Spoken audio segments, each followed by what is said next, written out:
Hey Natalie, I think we're going to start. We're still waiting on Kevin and Randall, but Karen, Donna, and David are here. Okay. So whenever you're ready, we can start with the training. Yeah, sounds good. Let me just share my screen real quick and make sure. And, oh, I'm disabled still for screen sharing. All right. Mercedes is going to work on that in just a second. And you know what I'm using for this presentation, so it's on kind of light plans and how to review light plans and the impact of lighting on the community. But I am taking this presentation from one that was provided for Dutchess County Planning Federation. So all the materials I'm going to share, and there's a really nice write-up on it. I can work with Mercedes to kind of send that out to the board. So even if they don't get to see the whole training, the info will be shared. Thanks, Natalie. She said you should try it again. She just clicked something else that should enable you to share. There you go. You can Great. see it. And then if I do, I just want to do green. So you guys are seeing that. So like I said, we're going to go over kind of lighting and how to review lighting. And I wanted to do this because a few of my planning comment letters for applications before the board tonight talk about this. So I thought it was just a good idea to remind folks why we focus on what can feel like sometimes like little nitpicky details in a lighting plan and what impact that has. So like I said, this is coming from a Dutchess County Planning Federation does training sessions. They do a few every year. They're really good. And this was one, so I just want to give credit to Michelle Gregg, Brandy Nelson, and Sarah Brown, who actually did this presentation. I was an attendee of one of these, and I just thought they did an amazing job. So there was no need for me to recreate this presentation. I just want to give them credit and use their use their work that they already put into this. So again, why we're talking about lighting or why lighting's even in the code and why we're looking at that with site plans is it has a huge impact on kind of the character of the community and the mood you can get when you're walking on public spaces, including streets, parking lots, and on sites. So when we're considering individual site plans. Why I love this presentation is I think they just do a really good job with imagery, right, to really show what we're talking about here. And so, you know, comparative images of the different feel you can feel when there is glaring kind of highlights or more ambient kind of low lighting. And then safety, I love this slide. You know, I think we often talk about lighting as lighting a space for safety as well as aesthetics and feel, and that's obviously one of the main functions of site lighting. You know, so on the left you have lighting on stairwells, which is essential and necessary. But why I like this picture on the right is not all lighting achieves what it sets out to do, right? So that light was put there for safety, but you can see because of the glare of the photo on the right, there's two, it's the same image. One is with the light, with the glare full blast, and the picture further to the right is showing what that glare is hiding. So it's actually creating darker spaces on a site that lead to unsafe conditions. So while this light may have been placed there for safety, it's actually having an opposite effect on that. And so that's why we're looking at things like glare, cutoff, and lighting levels when looking at a site plan. Kind of the global picture, right? We've seen an increase of light pollution. I'll skip through these kind of really quickly. The Bortle scale is like how the brightness of the sky, right? And that is largely impacted by the level of light pollution. And we've just seen an increase in that over the last half century, obviously with, you know, I think just increase in lighting in urban areas, but also the type of lighting and not controlling lighting. So here's a light pollution map of Dutchess County. Beacon is with the red pin on it. So as you would expect, urban areas have more light pollution, but I think what we'll talk about here today is that you can control that to impact that negative effect on the environment. So when we're talking about sky glow, that is what we're talking about with light pollution, and that is like the collective, kind of the collective light pollution from various sites within an urban center. And then we're going to zero down on how each individual site impacts that overall light pollution of a community. So light trespass, I mean, there's a few different things when you're talking about lighting or the negative effects of lighting. So one we talked about is the sky glow, light pollution. Light trespass is kind of unwanted light escaping from one property onto another. And we'll talk about that specifically as we go through this. There's also over illumination, which happens quite a bit where lighting is redundant, especially in urban areas when you have sites close together. And I think something we'll talk about is often on a site plan, you're only looking at that individual site and the lighting there. That's what that applicant is responsible for showing you. But as a planning board, I think site visits are essential because you need to actually see in real life how the sites next to it are also impacting, right? Because the photometric scale that's provided by an applicant is only going to show the lights that they are producing on site or proposing on site. It doesn't show what already exists in the environment. So that one's kind of over illumination, and then light clutter is like redundant lighting, which we also get a lot in urban areas.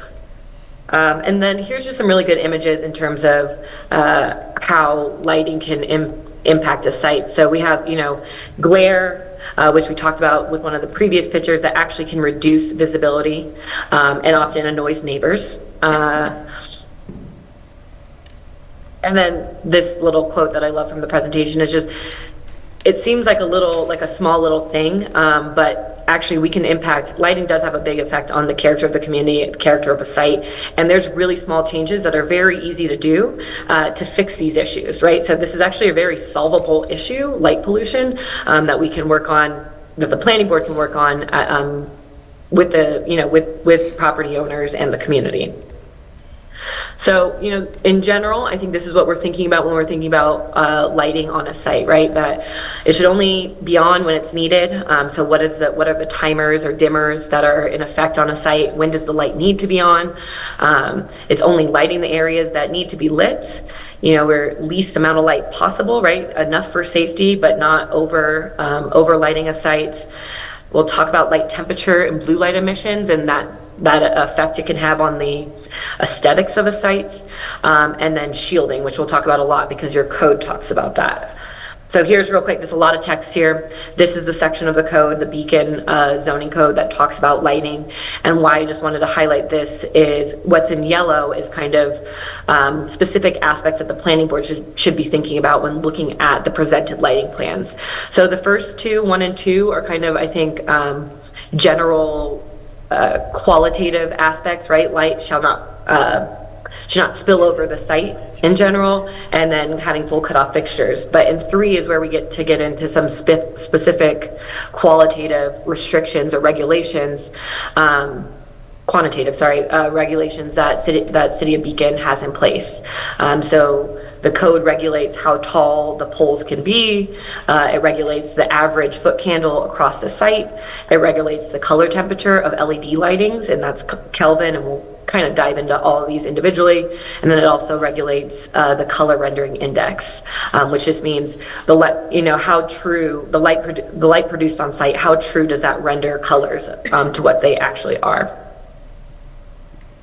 So here's cutoff, and I think, going back to Beacon code, full cutoff fixtures are required. We have a shall in the code, right? So this is absolutely required. So a lot of my comments, I think, is it's upon the applicants to there's a million different fixtures. You could have the same kind of light style, right? It could be a pole light, but you can have various cutoff styles. So it's really important that we know that the applicant is dictating on their site plan that they will have full cutoff, because that is a requirement of the code, and that's clearly indicated on the photometric plan or on the lighting plan. And this just talks about what cutoff's doing, and cutoff is regulating how far light is going up, right? So non-cutoff is glare or light is going all around the light fixture, and straightforward. So I think the City of Beacon requires cutoff, full cutoff, so it cannot go above the horizontal plane of the light fixture. And then here's just some imagery of what that looks like on sites, right? So if you have an unshielded light fixture on the left, that amount of glare and uplighting you're getting versus full cutoff fixtures in the picture on the right. And this can also happen with wall-mounted lights, right? So it's not just pole fixtures, it's lighting mounted on the buildings itself. So even though someone says we're going to propose a wall-mounted wall pack, the planning board should be looking at what is the shielding of that wall pack. And then again, like where the lens is hanging in terms of these lighting fixtures. So you can just see what the lighting on the right-hand side is recessed into the ceiling, and the impact that has on glare on surrounding sites, right? That site is still fully lit on the right-hand side where it needs to be lit, but you're not getting this glare into the public right-of-way and adjacent properties. And then again, I think this slide is talking a little bit about using light only when it's needed, right? So when can some of the lights be turned off? When can they be dimmed? Both to, be a good neighbor if there are residential properties around, but also just to save on energy.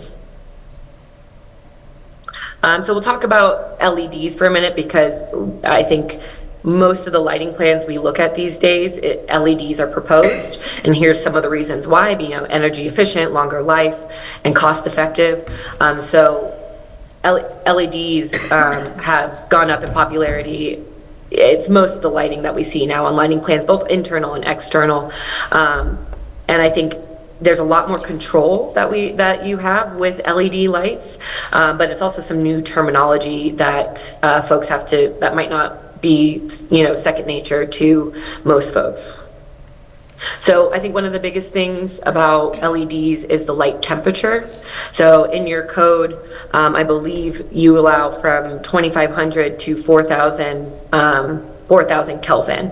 And so this is kind of just showing you what that looks like. So the higher you get in Kelvin, so it's generally recommended that lighting LED lights, unless you're in a high security environment, do not need to be over 3,000 Kelvin, right? That's still kind of a nice light, but it's not this really stark blue light that can be disruptive to nature, to the natural environment, but also just create a kind of a cold feeling of a site that makes it feel a little bit more institutional and less inviting. So this comes into aesthetics and community character as well. Bug rating, I'm not going to go into. This is kind of a new rating system for lights, and it basically just has to, bug is backlight, uplight, and glare. And so these are rated on a scale of 0 to 5, and light manufacturers will often now give a bug rating to a light. I could do a whole probably presentation on this, and I'm still learning exactly all this. So I just wanted to make the board aware that this is a lighting standard that is out there, and kind of how you would use it, right, is they have different bug ratings that are appropriate for different lighting zones. And lighting zones this is kind of an assigned value created by the Illumination Engineering Society, IES, which creates a lot of the lighting kind of regulations and standards and best practices. So they created lighting zones for whether you're in a super urban environment or a rural environment, and bug ratings kind of correlate with that and what bug ratings are appropriate. I think the general thing you need to know is the lower the bug rating, the better. The lower the bug rating means that light is going where it's supposed to be going, and there's not kind of over illumination. There's different units of lighting measurement, so lux, lumen, and foot candle all measure lighting in kind of a different format. I think we'll focus on foot candle because that is what the beacon code focuses on, right? That there should be an average foot candle an average of 1 foot candle lighting for sites. So I think that's what we'll focus on, and this is just a unit of measurement. This is a unit of light kind of expressed on the ground. So when you're looking at the photometric plan, which I think I'll have that in another slide, when you're seeing these little numbers kind of dotted all around the plan, those numbers often relate to foot candle. And then the foot candle, here's just some more terminology, in terms of when we're talking about lighting, especially pole lighting, that's important, is the lighting fixture, or the luminaire, which is at the top of the light, the pole, and the base. So I think this often comes into aesthetic conversations in terms of what do we want the pole color to be, the base color to be, are they matching, are they design, are they design oriented, or are they more industrial looking? So I think those are just some terminologies, and I think the thing I want to take away from this is the mounting height and the pole dictate, of a pole light dictate the foot candle. So you can often change, maybe that comes up here actually in this slide. So the light distribution, especially for pole lights, is related to the spacing of poles, as well as the mounting height of the poles. So there's different things. If you're getting, hot spots on a lighting plan, there's different things that the lighting designer for that project can do with pole heights and the luminaire to change those levels that you're hitting on the ground.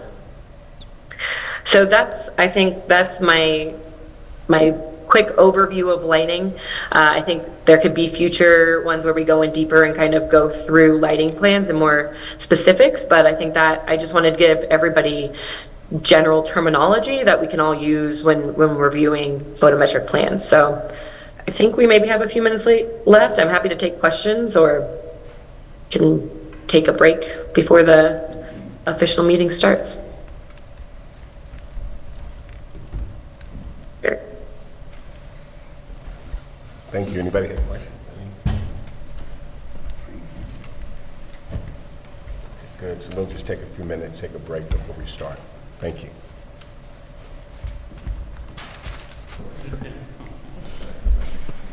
So I wanted to confirm something. Having been on the board so many years, I saw a slight change in on the language, which I think everybody will appreciate. We don't need to wait till 7:30 to start. Right. So, if everyone's here and there's no objections, I'd like to start the board meeting now. If that's okay. Is that good with everybody? That's good? Excellent. Sorry, John. I'd like to welcome everybody to the February 14th, 2024 Planning Board meeting. Let's start with an accepting of the minutes. Yeah. Yes, the minutes from the last meeting. Motion to adopt the minutes from the last meeting. Second. Okay, second. All in favor? Aye. Aye. Excellent. So we're going to start with item number 1, continue review of application for site plan approval and review of application for subdivision and special use permit approval, place of worship, 409 Fishkill Avenue and Mead Avenue, submitted by Soka, I pronounced that next name, Gaika? How do you pronounce that? I'm sorry? Soka Gaika, okay, just want to make sure. International, USA. Thank you.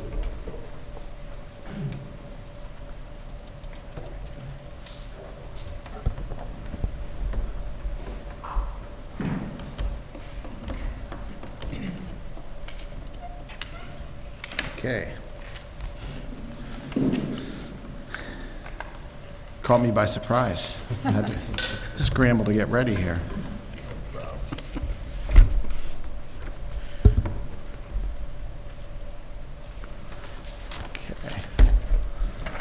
Okay. So generally, Dan Kohler, by the way, Hudson Land Design, representing the applicants. We were able to move forward with some of the things we talked about at the last board meeting. Specifically, came in with a special use permit application and a subdivision application as well for combining the lots where the main building is. I think one of the comments from the planner was about the special use permit is really specific to the 2 parcels that are in the R1-5 zoning district. And so the application, I think we can just modify the language in that very easily and quickly to reflect that. And we'll reflect that on the plan as well, just to make that very clear that this special use permit is associated with the parking that's proposed on the residential lot adjacent to the commercial district. We also went and added some landscaping along Fishkill Ave, incorporated some lighting into the design. We had some last minute back and forth on the lighting with the architect, and we're still refining that. So obviously there were some comments on there. You just got a nice little lesson I caught the last half of on the way in. I felt like it was aimed at me. But it's something that we're looking Totally at. not. That was everybody. No, but it's something that we're definitely going to be refining a little bit further, and we'll be submitting that for the March meeting. And our goal tonight would be to set public hearings for the March meeting for subdivision site plan and special use permit, and we'll come in with the updated application. I think that's important for this, and also, refining on the lights.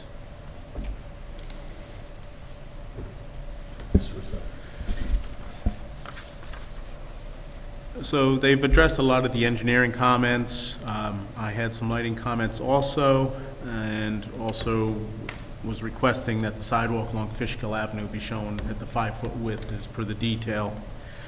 They did submit a construction cost estimate, as they'll need to post a performance bond when the project finally gets approved. And I found that to be acceptable. I also found the consolidation dedication plat to be acceptable.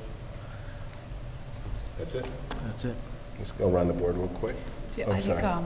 Natalie's on? Natalie may have some Oh, comments okay, as well. Natalie? Yeah. Yep, that's right. Sorry, Natalie. That's okay, I know, I'm not there. Oh, there you go. Yeah, so I think the application's moving along. I think point 1 and 2 from my letter were just kind of clerical things I think that the applicant addressed, right? Indicating that the special use permit is also required. I believe it's for both. I think it's a special use as a primary use because we're not merging all the lots together. So I think that special use permit application should just be refined to clearly indicate that it is the R15 and the GB district that require the special use for parking. Landscaping, there was just a clarification. I think there's an intent to change out the landscaping to red oaks, which are more resilient and salt tolerant. I just, on the landscaping plan, it still said the scrub oaks. So I think that's just a cleanup issue. And then lighting, there was a few comments in that I think are, we kind of went over in detail. So just in terms of the average light level on the site and a few hot spots. And then I think just really showing the photometric plan, kind of where the light ends beyond the property boundary, right? Because part of the review of the planning board is looking at how much light is spilling over onto the adjacent properties. So with the photometric plan as it is, we can't really tell what that spillover level is. So I think those are all kind of self-explanatory, and as the applicant refines the photometric plan, they should be able to respond to most of those. Thanks for that. I would just mention about the red oaks. We did put that on. I'm wondering if we may have printed out the plan right before that had changed, because the electronic submittal shows the red oaks there, so my apologies Okay. for that. Yeah, it might have been, I got a hard copy, so it might have been on that. I know that I had my team changing that at the last second on the red oaks along, so I fear that they may have printed out the one that had the scrub oak still, and but the electronic copy did have the red oak, so that is completed already. Is that it, Natalie? Yeah, that was it for my Okay, comments. perfect. Thank you. Just around the board real quick. Any comments? Sorry. No. I just want to say I appreciate the attention to the sidewalk. I think it's a public amenity that's really needed in the area. Comments on that side? Okay. So, is anyone against scheduling this for a public hearing for next week? Okay. Can I get a motion? Motion. Okay, second? Second. All in favor? Aye. Okay. Mhm. Jennifer, do you have anything for that? No. Okay. Okay, good. That's it. You got it? All right, Yeah. thanks very much. Thank you. Okay, we're moving on to item number 2, continue review of application for site plan and subdivision approval, mixed-use commercial and residential, 45 Beekman Street, High Street, and High Street, submitted by Beekman Arts Center LLC and Bay Ridge Studios LLC. Good evening, Acting Chairman, members of the board. Happy Valentine's Day. For some of us, I think this is our 3rd year in a row, so we're still going strong as Valentines. I see some of my Valentines, Mr. Bodendorf and Ari are here, so always good to share with you all. So with that, I'll cut right to the chase. So as you mentioned, Acting Chairman, we are before you this evening in connection with the continued review of our application for subdivision and site plan, proposing to redevelop the premises for 2 4-story mixed-use commercial multifamily residential buildings located at 45 Beekman and High Street. So we were last before you actually last year in December when we presented our sketch plan for the project. Since then, we did provide a supplemental submission dated January 30th, and that included some updates to the site plan and the architectural plans, which included landscaping plans and details, planting schedules, compliant lighting, grading, utilities, erosion sediment control, and other seeker-related deliverables for your consideration. Before I do turn it over to Justin and Aryeh and Rich, who just got here from his Valentine's Day. Thank you, Rich. Perfect timing, sir. I will just give you a quick background of our changes since we were last before you. The project, as you recall, previously included 65 units. We now include 64 total dwelling units. So as a result, the Beekman building, which we're referring to, the building you see on the screen, that's the larger of the two buildings, along Beekman and 9D. I have to get Walcott out of my head, I'm so used to saying it, but 9D in that section where it changes over. That will be 36 units with 16 one-bedroom and 20 two-bedroom units. And as previously, it was 37 with 21 bedroom, 17 two-bedroom. And the Beekman, the Beekman building unit count and the mix update are also designed to reflect the market demand for two-bedroom units. There was a note in the city planner's comments regarding the below-market rate unit distribution, and Aryeh will also touch on that and just generally process how we've gone through that. But, of course, the applicant will have 6 total BMR units, below-market rate units, for the project, which will be distributed through the buildings and numbers and sizes as required by code. Beyond that, the square footages haven't changed for the buildings. Again, we did include a detailed landscaping plan, and Rich will go over the adjustments that have been made to the parking and traffic analysis, and of course, communications with the DOT that have taken place since we were last before you.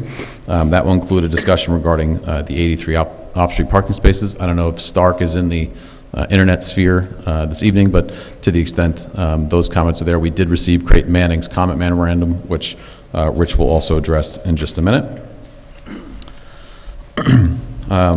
Finally, I did just want to also note, we did receive comments from Dutchess County Planning early in the process, which is great. I know the city planner also mentioned those comments as well, reflective of the right-of-way. Just for the benefit of the board, the applicant is actively working with their title company to evaluate the Beekman Street and 9D frontages with respect to the ownership thereof, and again, pursuit potentially of an ability to utilize those. We don't know at this time who is the owner, but it's a process. They have to go into the archives, and our traffic consultant's been working on it. But we are also trying to work with the city to find that, because we do agree there could be a more, the project could benefit greatly from that utilization. So we are actively pursuing that. But again, it's a process and an expensive undertaking to undo urban renewal, or at least find out where those records were and how it came to be. So here we are. With that, I will turn to, I'm guessing going to Justin first, who's going to walk you through our site plan updates.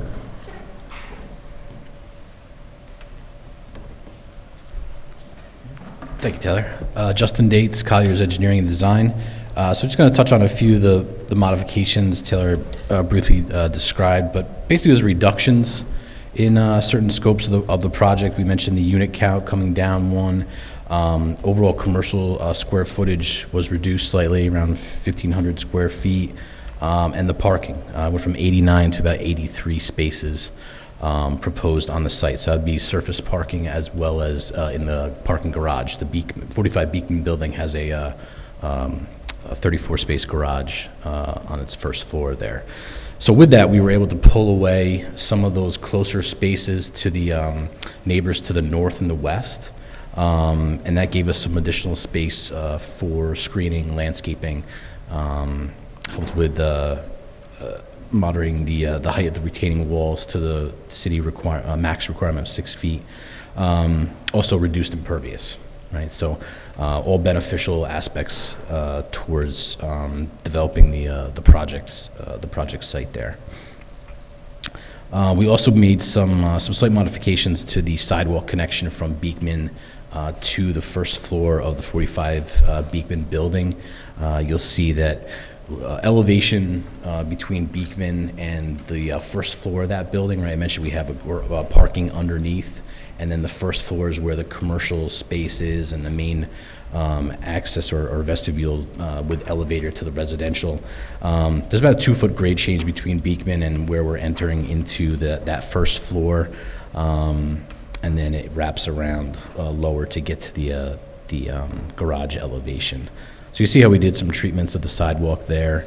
Also maintained our sidewalk access from 9D down into the site, kind of up near the Tompkins access point. We did include, as mentioned, landscape and lighting with our latest submission, as well as a preliminary SWIP or stormwater pollution prevention plan on how we're addressing stormwater requirements for a redevelopment site with an increase in impervious.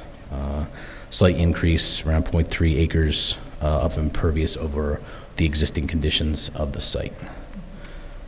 If there's any specifics on any of our plans, I'd be happy to go through them with the board. Okay. Give you over to Rich DeAndrea, traffic engineer. Before we move on to Rich, I think Donna Francis has a statement that she wants to make. I have to recuse myself from this because I'm actually the building manager of 45 Beekman, so I'm just going to step out into the hall. So, Thank you. for the record, Donna's going to recuse herself for the consideration of this application. Okay, thank you. Thank you. Good evening, Rich DeAndrea, Colliers Engineering and Design. So we did submit a revised traffic and parking study dated January 26th. If you recall from the last time we were here, there was a new ITE parking manual that had just been released just after we had completed our prior study. So we went through and took a look at the new data and how that changed things on the parking analysis.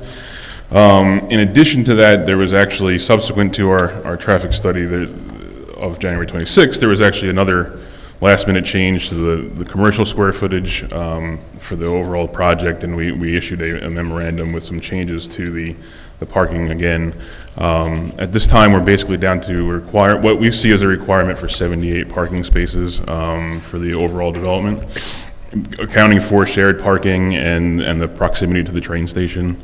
I know there's some clarifications that have been asked for from your traffic consultant, and we will take a look at that and respond to those. On the traffic end of things, nothing significantly has changed at this point. We're really waiting for input from your traffic consultant and from the Department of Transportation.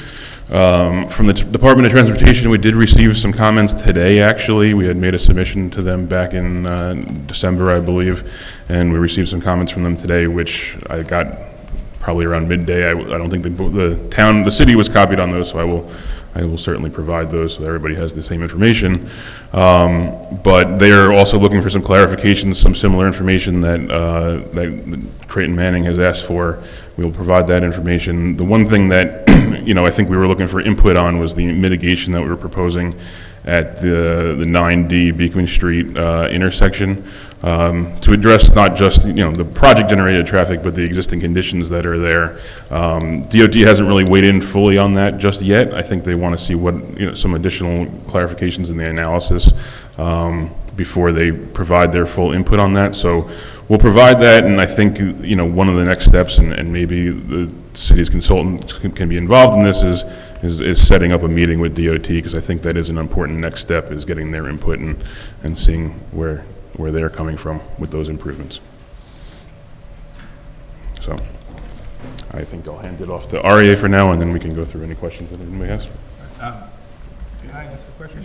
Sure. I just want to say I'm glad you're pursuing with the DOT. Is that in reference to a potential turning lane or other traffic? I know you brought that up at the last meeting. We haven't gone that far into the analysis. Again, I wanted to get the input from the DOT on what we had initially proposed. We can certainly address that with them as part of potential changes at that intersection. Right. It's not my expertise, and I'm sure a lot of studies. I just I thought it might be prudent to make sure that whatever development here doesn't preclude what was required. Absolutely, yeah, and if you look at the plans, it's probably hard to see on there, but there's actually about, I think, 40 feet or more of right-of-way available from the existing curb line to where the right-of-way line is along 9D there, so there's certainly more than sufficient space to put in a right turn lane there.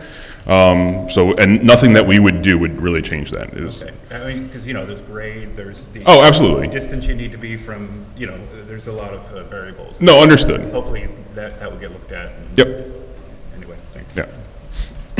Oh, and, there's one other thing that I thought would be very valuable here. We're talking a lot about, like, the grade changes and the elevations of things. Very rarely, and I think in this case, it's going to be really important, especially to the neighbors' understanding of what's happening here, and I'm sure you've done this internally, but is that we get provided with sections through the site, from the street in a couple of spots to where the neighbors' houses are, showing how that grade, because it's a significant grade change, and actually there might be reason to trade parking spots for better site use. If that's something that would benefit the project, that's something that you might want to look at. And I think looking at a section might allow you to make that argument in some ways. Yeah, I think that's certainly something that we can do and provide. Thanks.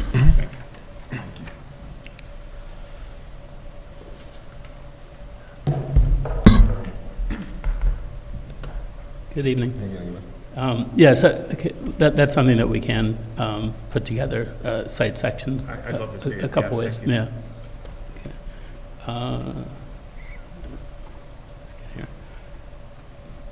Yes, I just want to briefly review the building plans. The 45 Beekman building hasn't changed very much. We consolidated one of the apartments on the top floor to, like Taylor said, to give a little extra to two-bedroom apartments, which is what we're seeing that the market wants.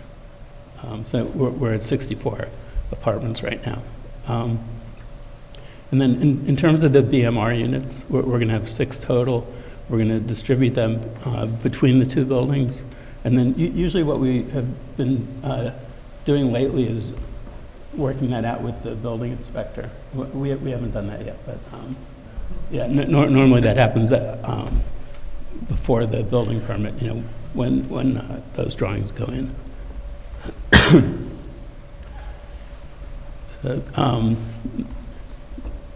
this is the building on High Street. So the main change here was that in order to accommodate the grade at the sidewalk, which kind of slopes, I think it's about 5 feet from the corner of the building to the corner of Beekman and High Street.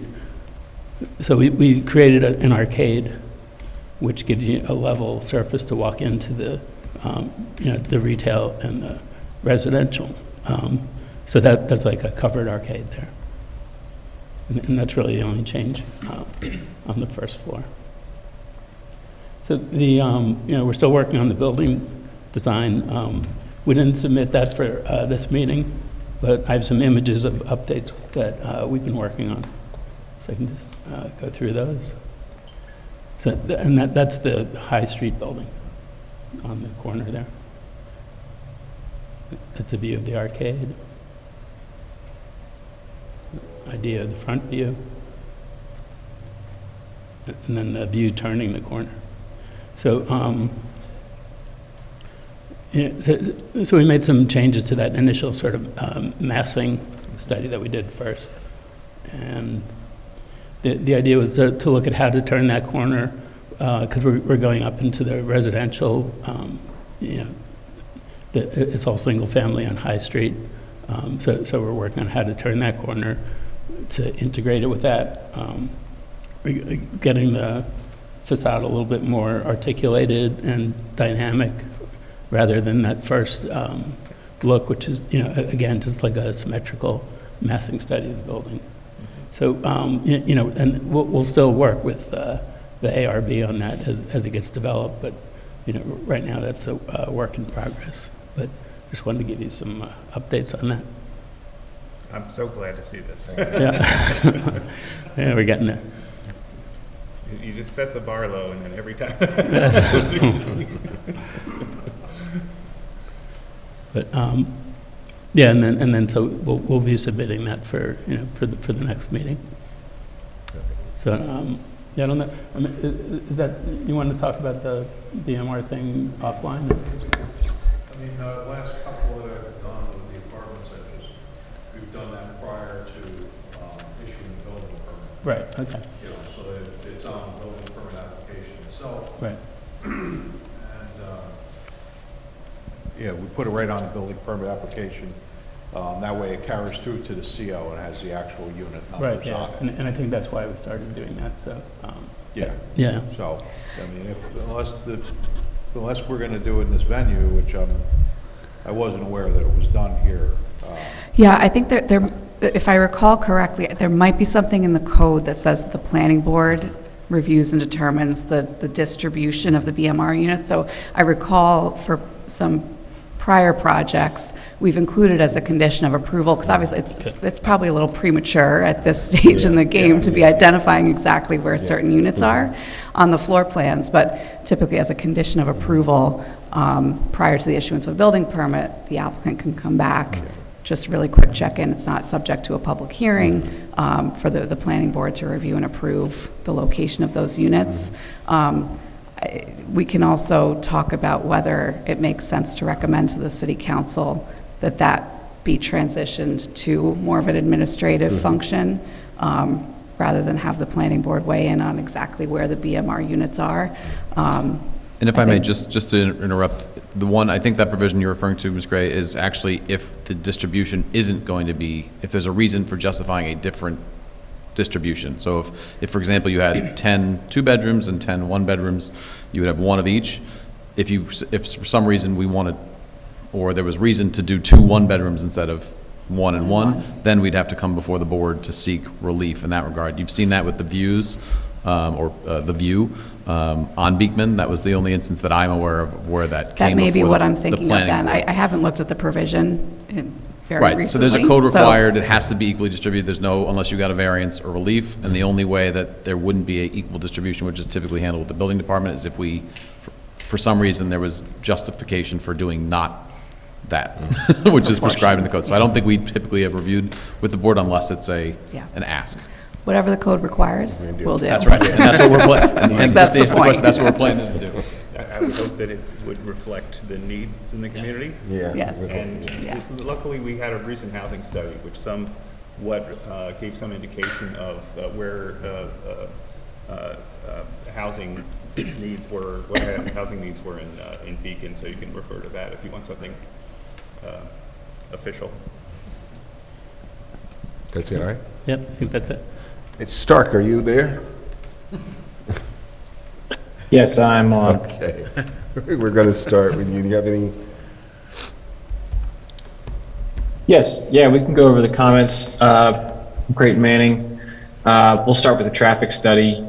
So the scope of the study, we agree with, and by the scope, I mean the intersection studied and the time period studied. We also agree with the list of other developments that they considered when forecasting their traffic volumes for the design year.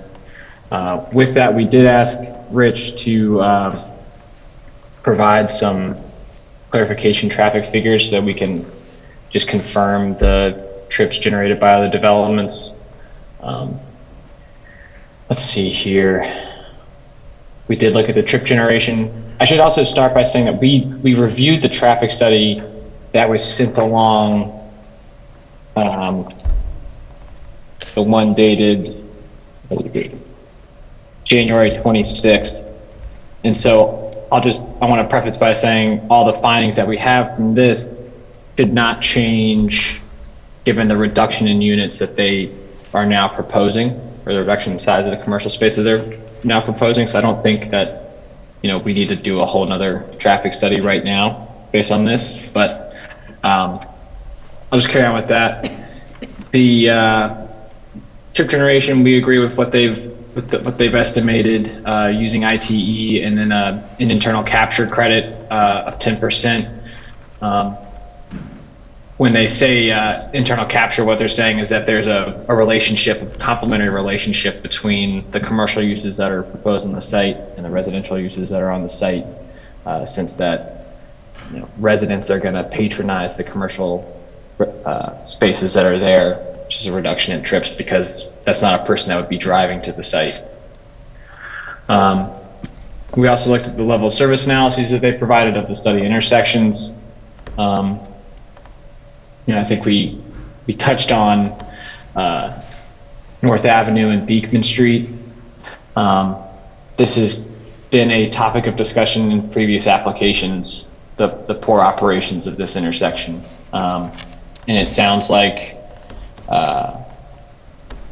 Colliers is reaching out to the DOT to discuss this. In our comment letter, we kind of put some of the initiative to see if the city should start looking into it because it seems to be an issue with the intersection just dealing with general traffic in the existing conditions. And there's these other developments that are coming online. And then we also, I'll highlight the North Avenue, Tompkins Avenue intersection, which is just to the north of the Beekman North Avenue intersection. Right now, that's an unsignalized intersection with stop control on Tompkins Avenue and Ralph Street. And in the no-build conditions, and then it's the intersection is expected to operate poorly on the Tompkins Avenue and Ralph Street approaches as they're stop controlled, and North Avenue is uncontrolled, so it's free, and it's very difficult for these approaches, for cars on those approaches to enter the street. Colliers did conduct a signal warrant analysis for the intersection. They conducted it in the no-build condition, which is the future without this proposed development, but with background growth and trips generated by other developments in the area, like Edgewater, Beacon Commons, 113 or 1113 Walcott, Mirbeau, 364 Main Street. And in that condition, a signal is warranted based on a 4-hour warrant, which is an accepted warrant by the DOT.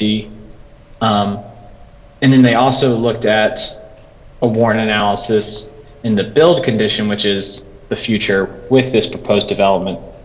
And obviously it further warrants a signal there. That's something that they would, I think, again, we're talking about the culmination of traffic from other developments and then also just general background growth on the roadway. To say it's a point source that this project is causing a signal to be needed there, I think this project is simply exacerbating the need for one to be there in the future. I think we talked about this a little bit in the prep meeting earlier today. If they were to come up with their own, like a balm for their problem, it would simply be to not have traffic exiting onto Tompkins Avenue and utilizing that approach. That would kind of be the solve for that.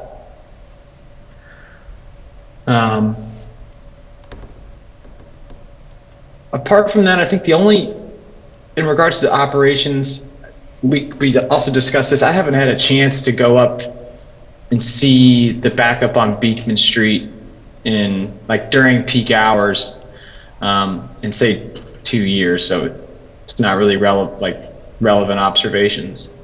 But I understand that Beekman Street backs up during the peak hours as it approaches North Avenue.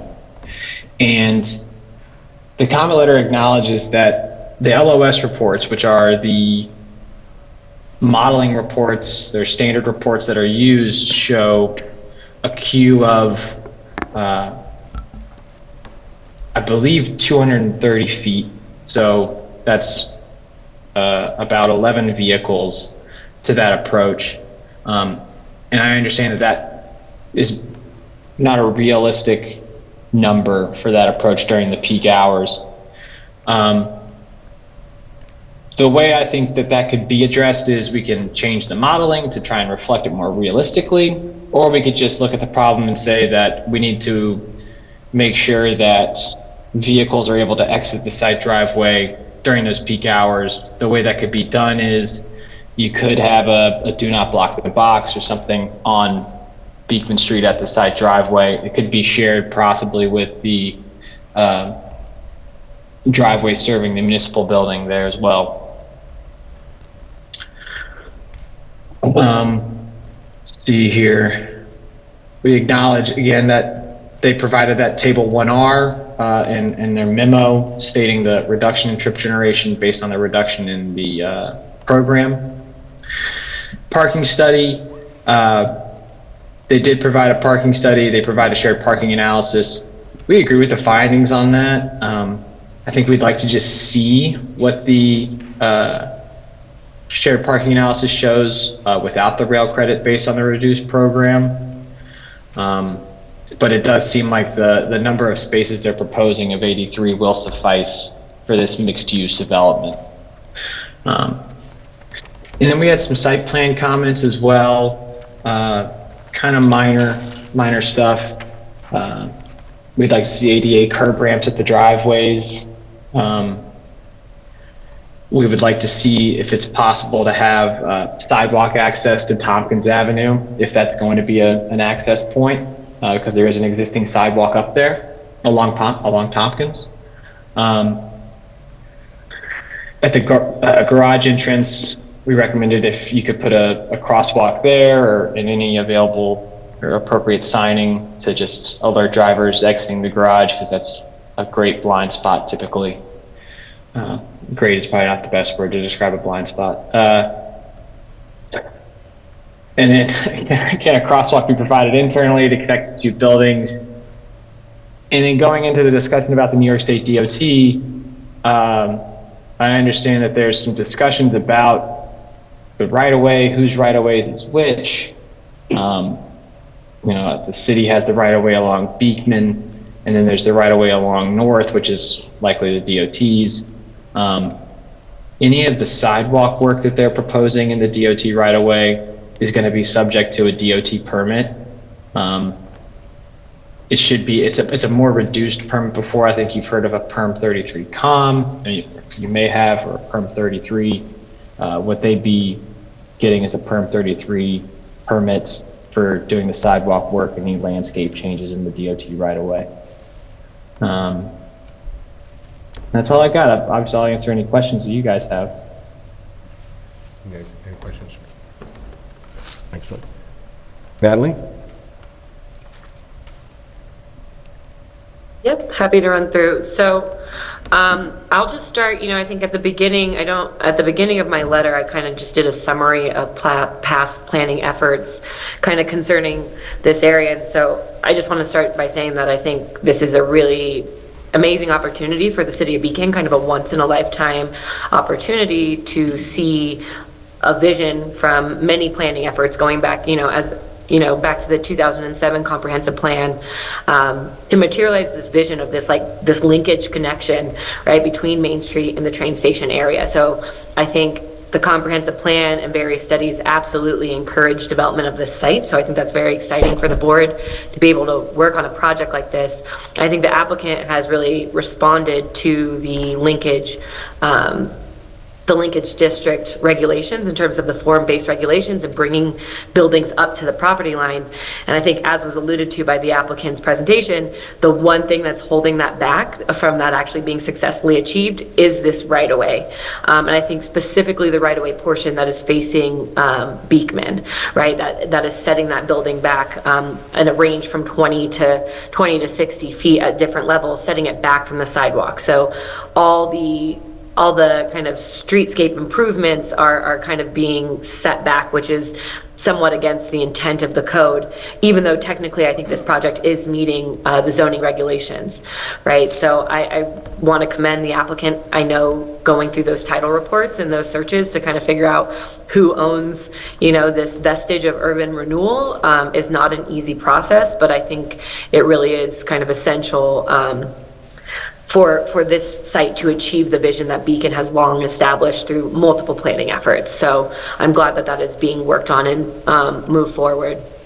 So I think, the first points 1 through 3 of my letter really kind of talk about options around that as much as possible if the Beekman Street building can be pulled up to the sidewalk of Beekman Street. That allows for a lot more of the intent of the zoning code to be met.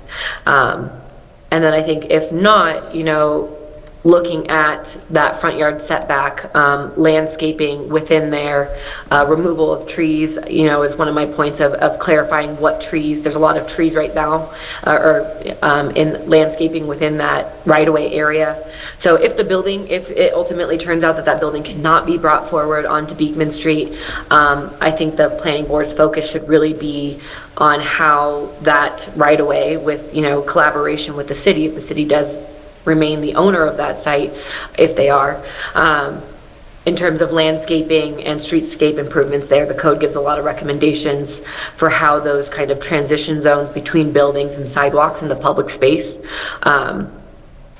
can be improved. And I think that's just essential, right? This whole connection.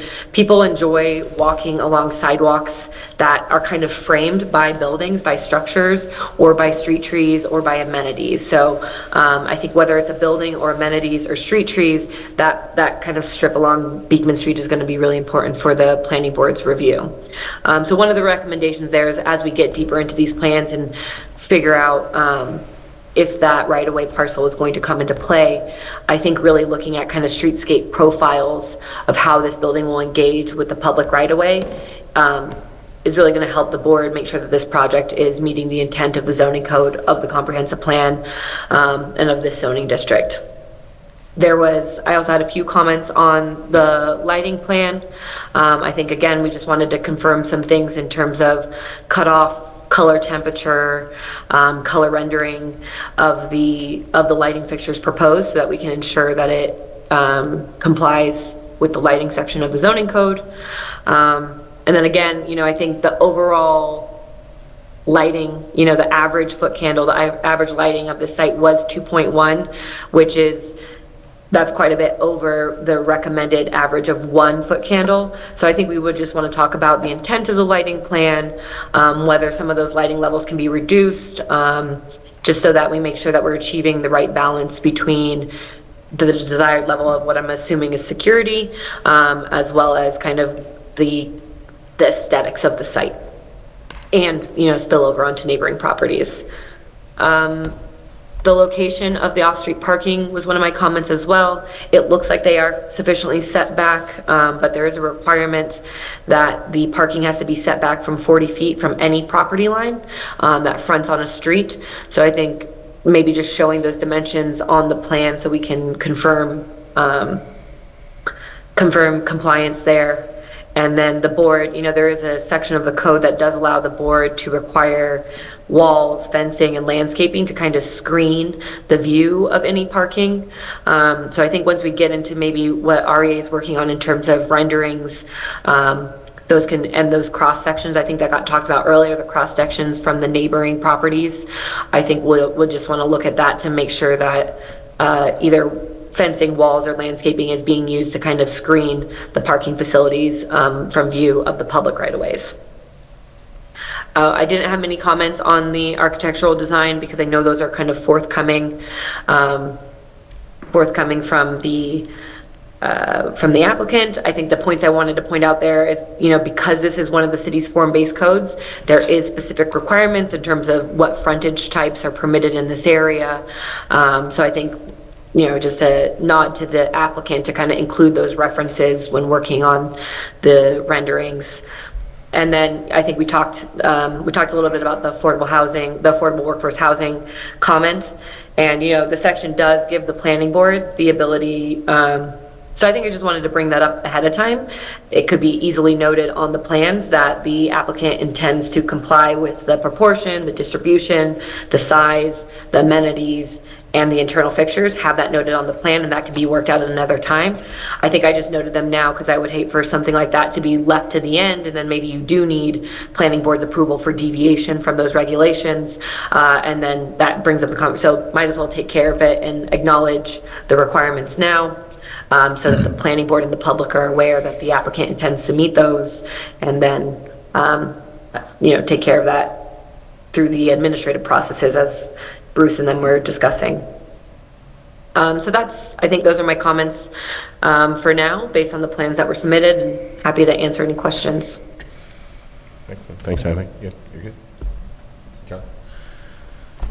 So they've been progressing the plans forwards. They are still doing a lot of research on the site, trying to determine the location of utilities, where they extend to, where they're coming from. So there's a lot of questions with regards to the utilities that are shown on the site and what they're proposing to do with them. There's a number of comments I had previously, I&I study and some other information we're looking for, which they're working on. They will submit in a future submission. We also had some questions with regards to some of the grading around the site, and asked them to take a further look at that.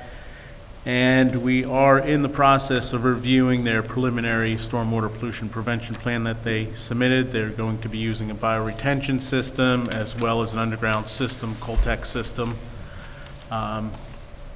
as far as handling water quality and quantity on the site. So we are in the process of reviewing that, and we'll provide the comments to the project engineer shortly on that. That's it? Oh, there's a lot of them, but I don't want to go into detail on Okay. them. Thanks, Gary. You wanna just go around the board real quick. Sure. I think it's like really preliminary at this point. I would reiterate Kevin's request for sections. I think those are crucial in this, for this project. But other than that, I'll wait and see how what comes forward. I'm looking forward to this project improving and responding to all our requirements, and also our best hopes. It's an incredibly important location. It's one of the most visible places in a part of the city that, especially now, I don't know if you've been aware that the Historical Society has been doing a bunch of stories about the West End and what was lost when that was gone through urban renewal. And I think it's significant for the city culturally and as a community to start the process that we contemplated a long time ago when the comprehensive plan started, of rebuilding and making that a more dynamic area. And I am looking forward to this being the best building that you can manage. Thank you.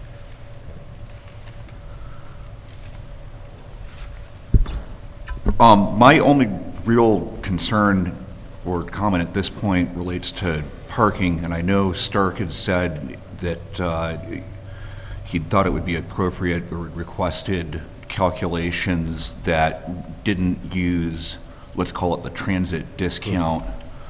That was also something that had, kind of a related issue had stuck out to me, which is that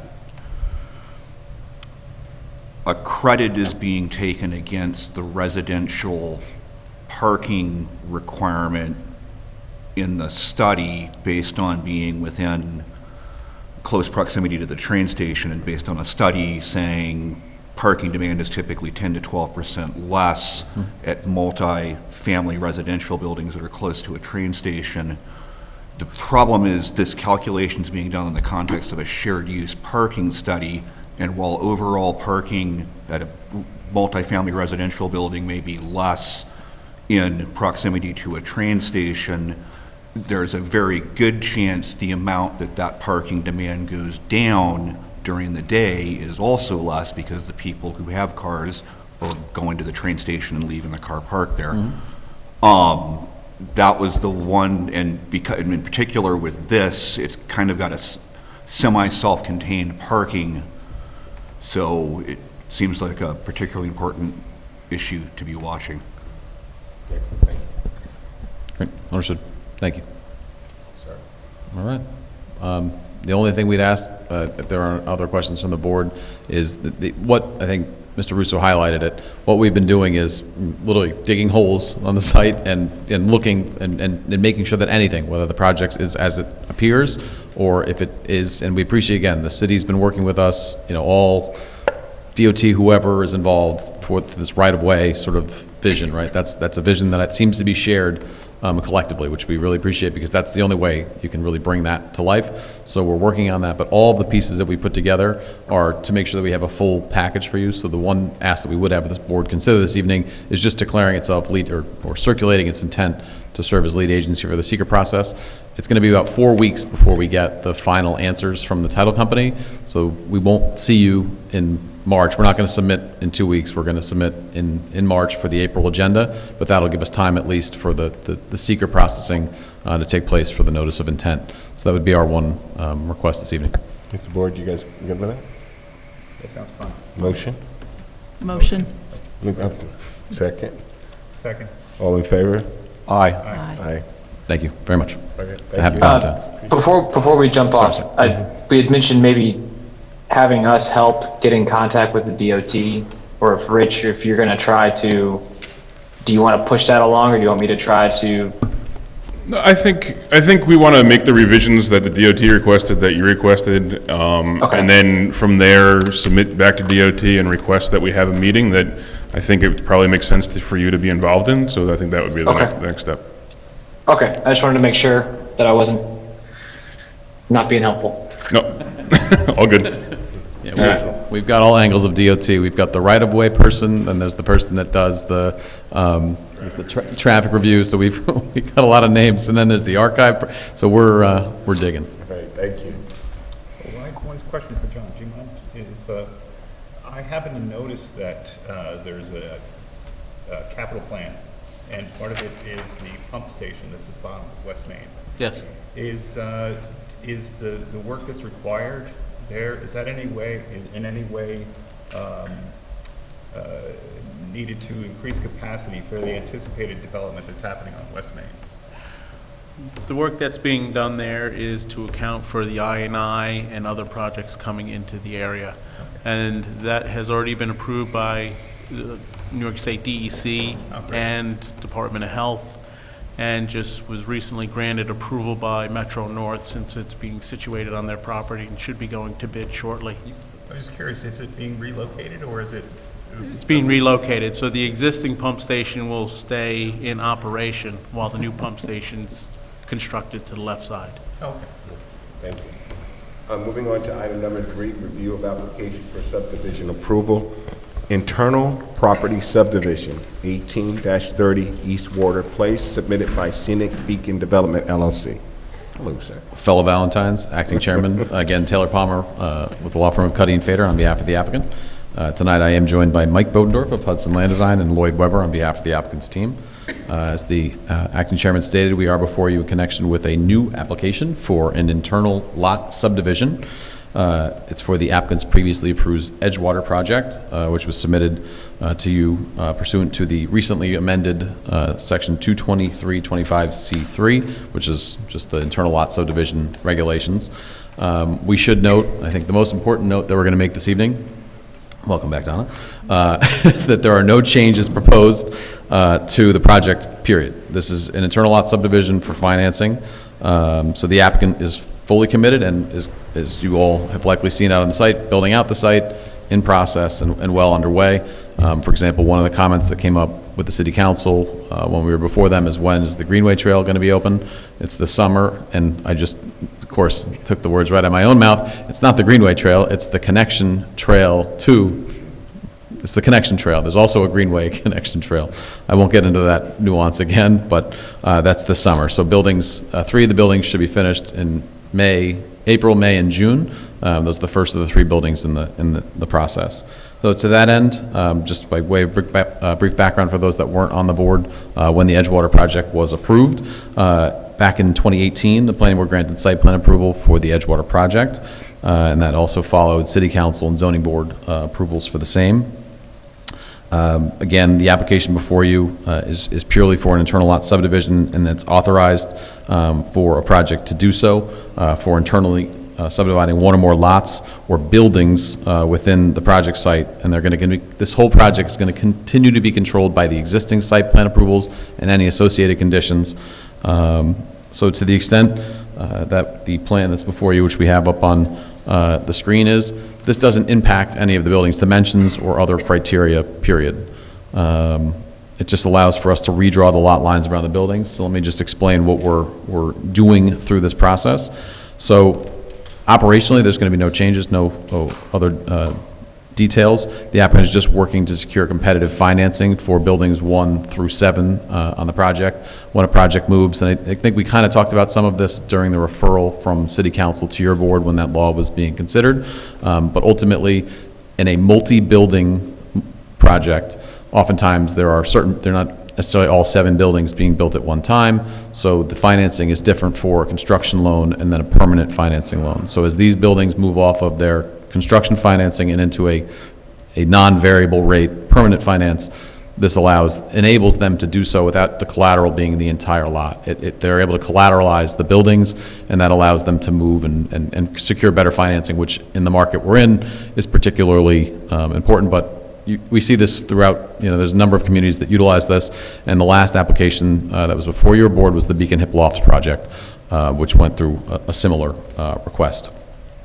So, with that, we are placing in our subdivision plan, the applicant is proposing to place buildings 1, 2, 5, 6, and 7 on their own lots, so Mike's going through those now, up on the screen. And then buildings 3 and 4, which is the L-shaped building, will be on their own lot, and that's just because of how they are already integrated in the nature of those 2 buildings. They're sort of in a similar function.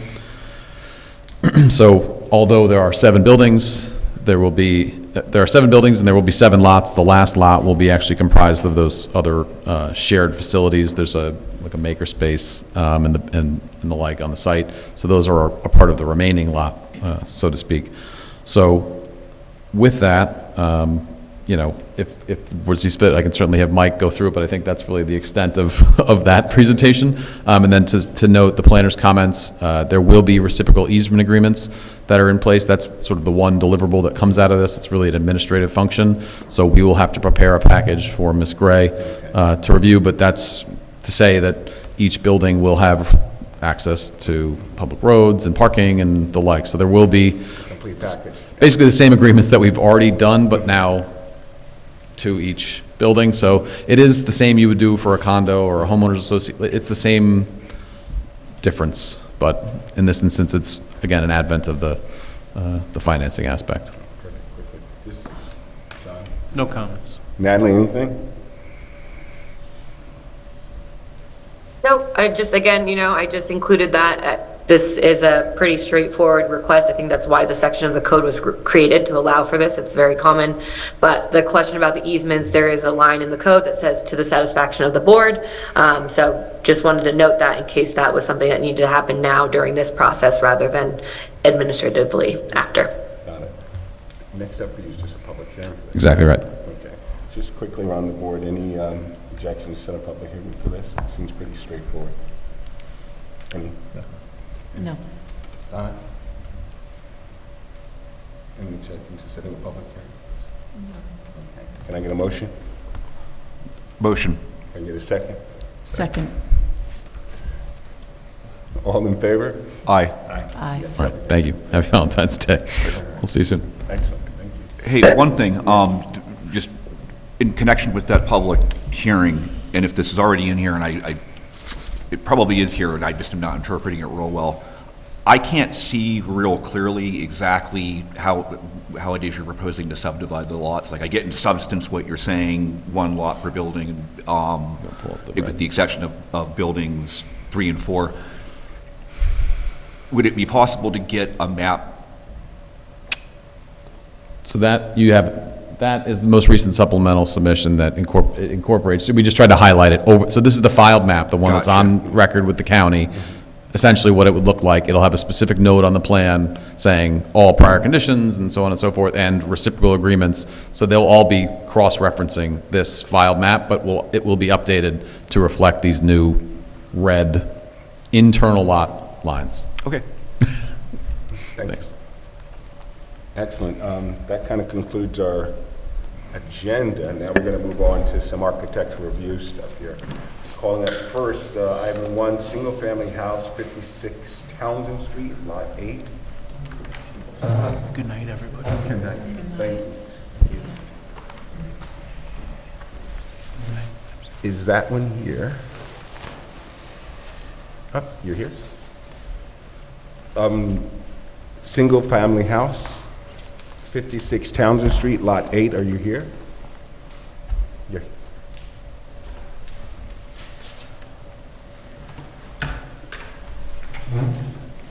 So we submitted, If you want to step up so we can kind of. Sure. Look at this, later. Yeah, materials. it's a signing code. This is what we submitted, but this is not the house, but this is the detail that we actually, we can get it back to the same seated. Good night. Thanks, Shannon. Appreciate it. Natalie, thank you. Thanks, Stark. So I got the roofing samples of black roof. Yep, please bring that up. You gotta talk to your guy who's doing the rendering. Yeah, that's kind of. I don't have a problem with the materials necessarily, it's not representing very well, right? It's kind of. You know, try to look at the house, and we want to No, understood. I just comment. this is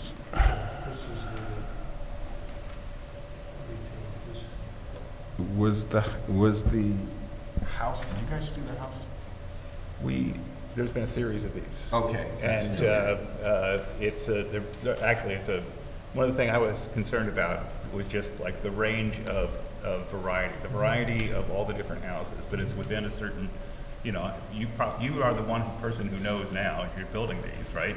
Whether or not any of these stand out, they look odd next to the other ones, or whether it's a sort of a normal variation. I think we're creating a kind of Yeah. neighborhood.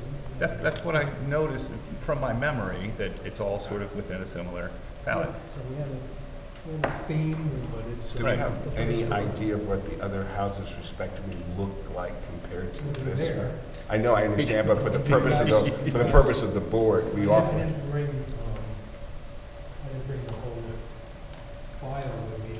Right. I can take pictures and we can bring a streetscape at some point. I think what happens quite often then for the board, when we're reviewing things for appropriateness, we'd like to see the other properties respective to the ones we're looking at, not just the one. Okay, I agree. It's not that, I think a quick drive-through. No, but I'm saying understand the drive-through, but for the purpose of the board's process, because these things go on the record respectively.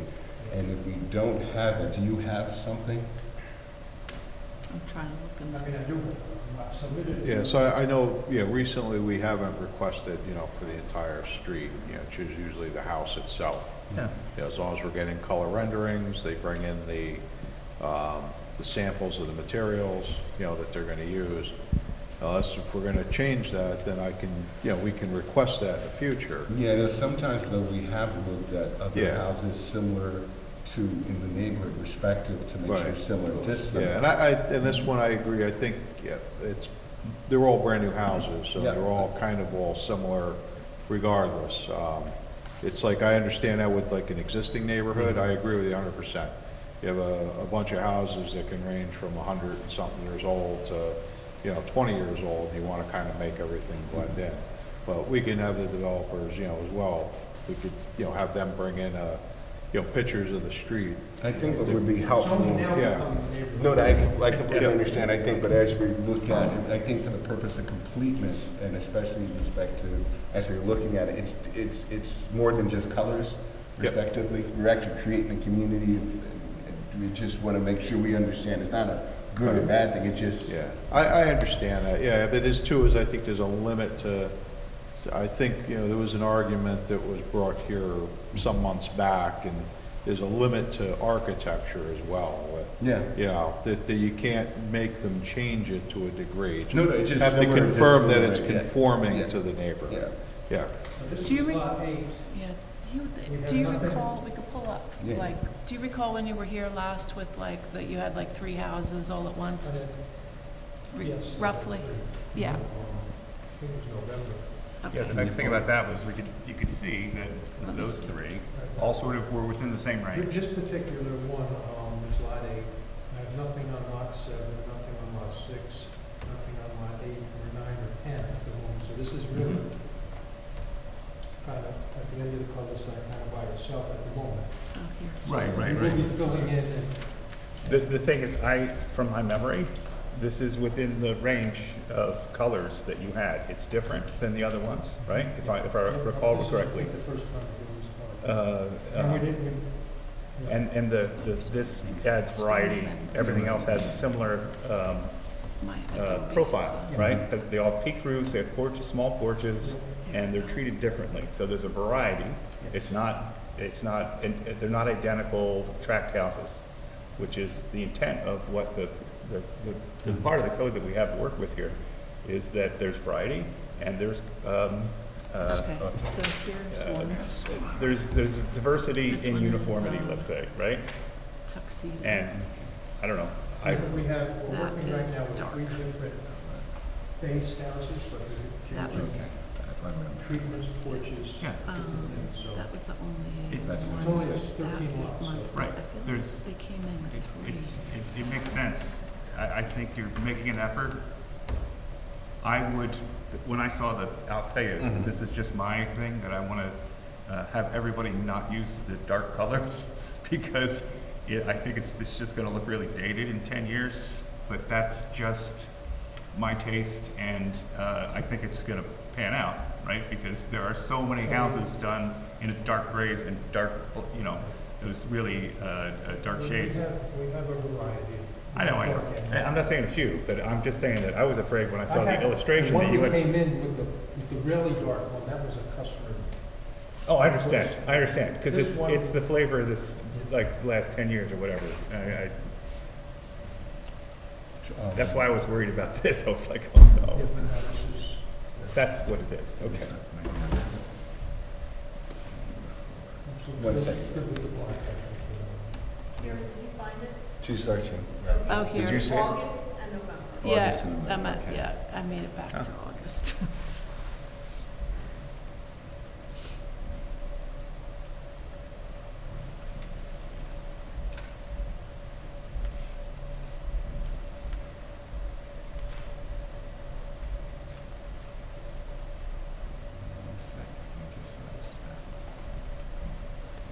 White. And the photos, it just doesn't, it's why I'm so glad. That's why you really have to bring the That's samples. why Yeah. I wanted to bring this in because I. Sterling and white. Present. Yeah. This Oh, was- yeah. Colors? I'm okay with the color selections. Better, I'm much more comfortable than when I saw the elevation, Okay. you know? It all seems to work together. Okay, done? It's black, I mean, The colors. yeah, this is fine. That's putting the accent on it. Yeah, just short. No, that's the exactly. actual house. That's. That's gonna be the yeah. bulk of the body. Yeah, All right, that's the body. yeah. And then I got some of these details, these wooden details Mhm. on the porch, gonna look like this, cedar, stained cedar. Mhm. And then some black trim, Yeah. black roof, black metal roof on the porch. It'll be pretty. Can I get a motion? Motion. A second? Second. All in favor? Aye. So, next time I come in, I'll bring. It's best. Yeah, it's because helpful. it's easier than us searching Yeah. back and forth. It makes life a lot. It'll help you out too. Yeah. No, And- we do that in the office. No, I know. We go through them in the But I'll Yeah, tell not a you, problem. hopefully, I think that it sharpens your attention when you know that, like, there's gonna be somebody looking over your shoulder, you know? You have the incentive to, like, sell these houses and make everybody happy, and you want a pretty place, but also, sometimes, I hope that it's a good thing that we're doing. I would hope so. We're not doing it to drive you crazy. No, it's one thing that always, it doesn't happen at 11:30 or 12 o'clock. That loses some of the... Your effectiveness? Thank you. Item number 2, certificate of appropriateness, 52 Main Street. 520 Main Street. How are you? Good. You step up. Oh. What are we doing here? Do we have something? That would help. There's nothing online, that's why. Yeah, there's absolutely nothing online. Nope. No. Attachment says nothing. Yeah. All right.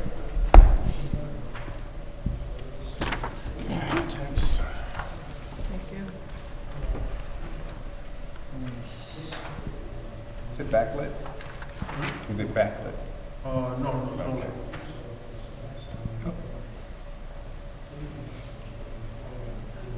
What's it made out of? All right. It's a bracket and then it's a vinyl. It's vinyl. Where am I? What is this You're near between? the Thai restaurant. Down there. Okay. Come on Just take a down. look and see what you got there, just to make sure this is... Yes, yeah, definitely. Yeah, okay. So basically, it's, all he's just needs the approval for the sign. Yeah. Because of the historic Right. overlay district. Yeah. Yeah, I just wanted to confirm, because it was a previous submission that had more, More. more signs than were allowed. Okay. Gotcha. No, that's what I have in the office, I'm fine. So it's compliant. Yeah, Okay. so, yeah, it just, I guess. Do we have to better- note the height from the sidewalk, or is that just a code, like, that just has Yeah, to? the code is just, Okay. whatever it is, The distance out, the size of the sign. Yeah, when everything. when we signed the permit, because I believe we discussed that too, it was a height requirement. But you're okay with that, as long as it's clear, I think it's 7 foot clear off the ground. So are you going to have a lounge, or are you just going to be a retail premises? Yeah, there's a retail owner. Motion? Motion. Can I mention one thing? Yeah. And this is a pet peeve, that this is the maximum size it's allowed, right? And there are blocks on the east end, or the west end of Maine, where there are a whole bunch of circular signs. They're new, right? And it looks like it's a shopping mall. Like there was a design standard that everybody worked with. And one of the nice things about cities like Beacon is that there's a big variety of old stuff that it's not conforming to a set of rules, and there's other things that are different. Like there's a bigger variety because over time signs can change. These things change. Some of these businesses come and go, and I'm not going to vote against this, but I'd love to see more imagination, or at least the sort of like different shapes on these signs. Different locations, different ways of holding it, you know, just so that over time, as all the old businesses leave and all new businesses like yourself move in, right, that we don't have a string of identical signs on a block and it looks like, yeah, that's nobody, it's like, we're not going to like a school and everybody has a uniform, you know what I mean? Sorry, can I get a second? Second. All in favor? Aye. Aye. Good luck. Yeah, thank you. Oh, whose motion was it? Karen.